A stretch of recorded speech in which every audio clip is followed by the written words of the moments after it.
I just wanted to mention a couple of beautiful things that have happened. In January, I basically just kind of left my career and work. I just gave up the struggle, and I started to really explore the freedom and the joy and all the things that I have really learned in the teachings. And in the process of that, I decided to do a 3,000-mile search for Abraham Hicks on Match.com. And these 3 profiles came up, and I ended up meeting a beautiful man who I'm here with today. So it has just continued to be this wonderful journey. And recently I was listening. We have a very brief question for you. What's the difference between giving up the struggle and making peace with what is? I guess that probably is the same thing. If you make it the same thing, we want it to be the same thing. Because making peace with what is does give up the struggle. But sometimes when people say, I'm giving up the struggle, they attempt to walk away from unwanted things. And in that trying to walk away from unwanted things, they're acknowledging the existence of the unwanted things. So they haven't given up the struggle. And so it just sort of follows them around. I think it had followed, even though I'm embarrassed to say I learned about LOA in 1986, I think the struggle has been following me with that same... We just wanted to point that out. Yeah, thank you. Yeah, I mean, actually, my body sort of just said, I can't struggle anymore, and that kind of, got the rest of me going there. And but once that happened, and I really started staying in the vortex more, it's become very magical. Well, and staying in the beautiful. vortex is giving up the struggle, so you've got that covered. Okay, Good. great. I was listening to an audio clip of a woman who wanted to move towards something, one of your audio clips, and create money, but she didn't really have any particular interests. And you said something like, when you see the right investment, you'll know it. And that just really stuck with me. And so a few days later, a woman came to my house selling cable service door to door. And as I was talking to her, I just thought she had the most beautiful eyes, and I really wanted to connect with her. But I didn't want the cable service, so we separated, and she walked away. And as she was at the end of the driveway, she turned around and yelled back at me, "Are you an Aber?" And I didn't really know what she meant, so I walked back towards her. I said, "What?" And she said, "Are you into Abraham Hicks?" And I said, "Yes." And she said, "I could see it in your eyes." And so it was just a beautiful connection. And so a few days later, she mentioned a friend that she had with a creative business investment. And I didn't have a chance to call him, but later, a few days later, he and I both ended up at this little get-together of how to stay in the vortex. And we seem to be business soulmates. And so my new story is about creating this financial success with fun and passion and co-creativity and ease and, of course, with focused thought. And I feel very aligned with this particular success. And we like all of that, and we like the new story, and we are going to let you finish this sentence. We just want to stick something in here. And that is, it's lovely to tell a new story, and it's also lovely to make peace with what is. And we just want to keep inserting that for you because you are where you are, and where you are is an important thing. And when you're making peace with where you are, then it allows the new story to evolve and unfold more comfortably.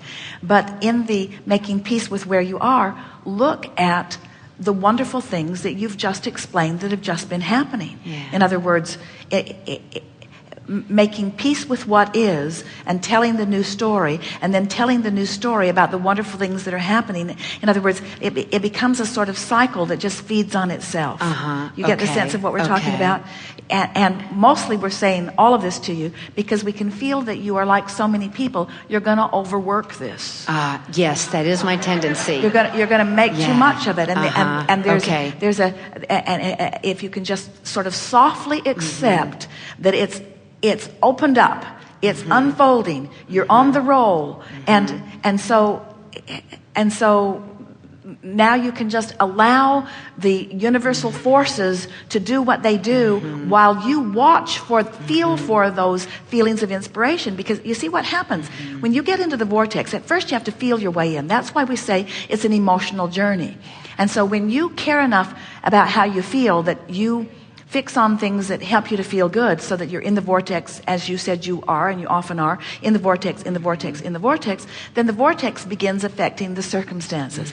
And when that begins to happen, your translation of the vortex becomes more. At first, you just felt it. But now you begin having thoughts. Now you begin having rendezvous. By the time cable people are meeting you in the driveway, you've got a really powerful thing going on. And the rendezvous of the business partner, when you say, he feels like my business soulmate, what you're saying, that soulmate is mating with your soul. In other words, it's your alignment with your inner being that you're feeling, that this person may very well be a catalyst to, and may very well be a vibrational match to, but it's your harmony with you that you're describing here. And we just want you to feel that, because once you get there, it's like get into the vortex no matter what, then the vortex affects the manifestation.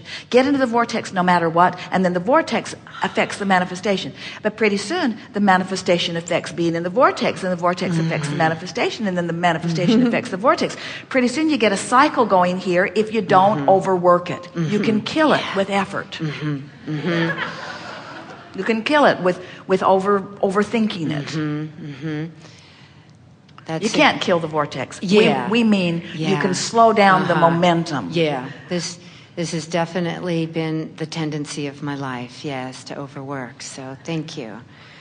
So we interrupted you. You were on a good roll there. So, and I mean, this is a little bit of the old story, but it was very revealing to me about how I've used financial scarcity and debt to limit my innate desire to expand and become. And those are good words. So think about how perfect those words are. I focused on what I didn't want, which set up resistance to what I did want. Now you used the words that people use all the time, but put it in law of attraction terms, put it in vortex terms. I simply can't focus upon the opposite of what I want without negatively affecting my relationship with my vortex, which is necessary to get everything that I want. And I think there has been a fear, something disconcerting or unfamiliar about being that free to completely have anything. Well, it's because you don't have enough faith in the vortex yet. You're not yet trusting. You're not trusting the process. You've been banking on the effort things that you can control. And this is the conversation that we had just a little bit ago. When you can accomplish a great deal through effort. And that effort does become familiar. So you do begin to allow the good things to come to you, because if I do this, this will happen. And if I do this, this will happen. But I don't really want to do this. And if I stop doing this, then what will happen? There's like almost a little emptiness that comes in there. But it's because you're, and almost everybody else, still counting on the manifestation or counting on your effort in order to make you trust the process. But in time, what effort did you do to rendezvous with someone who asks you if you are an Aber? I was just in the vortex that day. Did you? How did that happen? How did she find you? Do you think that she researched and only goes to those? Do you think that she asks everybody that question? She didn't even have a car. She just came out of nowhere. Do you think that she asks everyone that question, or do you think that was a vortexual rendezvous? Absolutely. And so once those things start happening, then you start being all right with the unfamiliar, because and this is the thing. We are glad that you introduced that word, because fear of the unknown, fear of the unfamiliar. But when you have trust or faith in the vortex, which means the law's not unfamiliar. It's so consistent, it stinks. It's not unfamiliar. It's not unfamiliar. Your emotions aren't unfamiliar. You know what thoughts make you feel bad and what thoughts cause you to feel good. That's not unfamiliar. The laws of the universe are not unfamiliar. This body of work is not unfamiliar. In other words, so when you focus upon what is familiar and you remember that it always works, and then when you get into that awareness, and then you begin thinking of, well, it worked here and here and here and here and here and here, then in time the familiar becomes boring and mundane, while the unfamiliar becomes your playground, because isn't it the new and exciting that you always want? Do you take the same vacation every year? Well, I don't want to go to a new place. It will be unfamiliar. Yeah, right. I don't want to do anything. I only want to do familiar things. So we always go to the same place and we do the same things with the same people and we talk about the same things because we like familiar. And we say, no, you don't. You don't like familiar. You want unfamiliar. You want new. You want expansion. You want growth. You want freedom. You're not looking for familiars. Fear of the unfamiliar, fear of the unknown. What a nutty.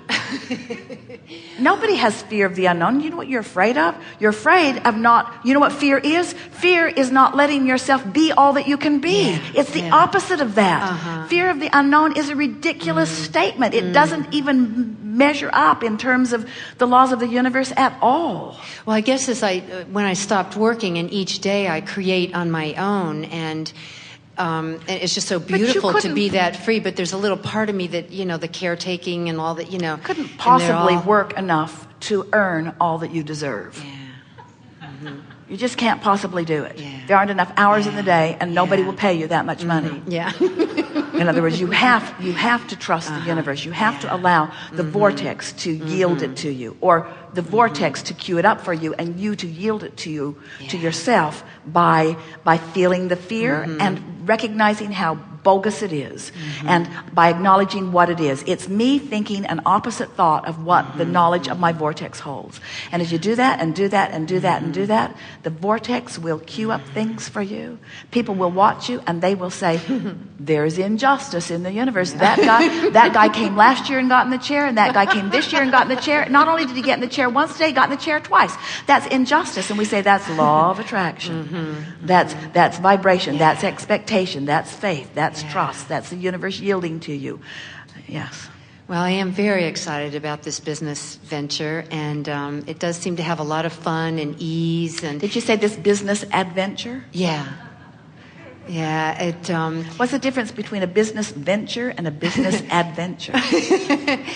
Well, this seems different because, leaving the struggle where you're working all the time, this seems to my business partner is very much LOA and so we're just allowing things to come to us. And I don't really want to work on it unless I'm in the vortex on that day. And I integrate a lot of play with the working instead of working every day. And it's just the tip of the iceberg. There's so much more. In other words, that's just a step along the way, along the way, along the way, along the way, along the way, along the way.